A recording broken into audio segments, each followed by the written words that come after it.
आज मुरबाड तालुक्यातील पुणे गावामध्ये ही उत्तरेला धोळीफोड नदी आहे. त्या नदीला महापूर आलेला आहे आणि त्या महापुरामुळे काय झालं, बाजूस असलेल्या नदी पाणी गेलेलं आहे.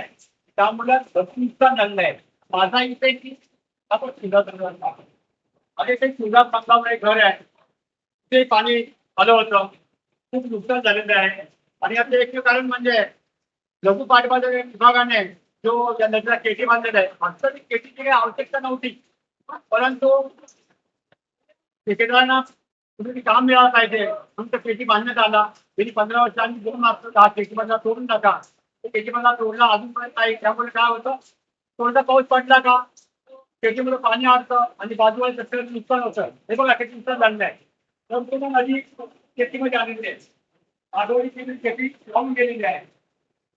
तेव्हा माझी विनंती करत असता आणि शासकीय अधिकाऱ्यांना की आपण त्वरित दखल घेऊन शेतीमध्ये तोडण्यात यावा आणि शेतकऱ्यांना नुकसान भरपाई मिळावी ही विनंती.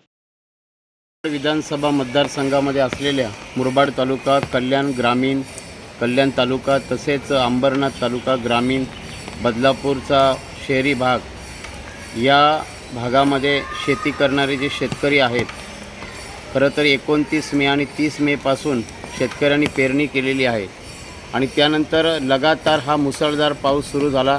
अतिवृष्टी झालेली आहे की ज्यामध्ये शेतकऱ्याच्या नारळाच्या बागा असतील, लावलेले आंबे असतील, काही फळझाडं असतील आणि शेतातल्या शेतीचं फार मोठ्या प्रमाणामध्ये नुकसान झालेलं आहे. बियाणं जे लावलेलं होतं ते सुद्धा वाहून गेलेलं आहे आणि त्यामुळे शेतकरी हा आता चिंताग्रस्त झालेला आहे. आणि म्हणून माझी मुरबाड तालुका, कल्याण तालुका, अंबरनाथ तालुक्याचे कृषी विभागाचे कृषी सहाय्यक असतील, कृषी अधिकारी असतील, तसेच त्या तालुक्याचे तहसीलदार असतील, मंडळ अधिकारी असतील, कृषी सहाय्यक असतील आणि प्रशासनाचे सर्व अधिकारी असतील, यांना माझी विनंती आहे की आपण शेतकऱ्यांचं जे नुकसान झालेलं आहे त्यांना तात्काळ नुकसान भरपाई मिळाली पाहिजे, अशी भरत दळवी युवा विकास मंच मुरबाड विधानसभा आणि ठाणे जिल्हा एकता मंच कल्याण ग्रामीण यांच्या माध्यमातून माझी मागणी आहे. शेतकऱ्यांनीसुद्धा मला बऱ्याच जणांनी फोन केलेला आहे की मोठ्या प्रमाणामध्ये आमचं या पावसामध्ये नुकसान झालेलं आहे आणि त्यामुळे प्रशासनाने तात्काळ पंचनामे करायला सुरुवात करावी, शेतकऱ्यांना नुकसान भरपाई द्यावी.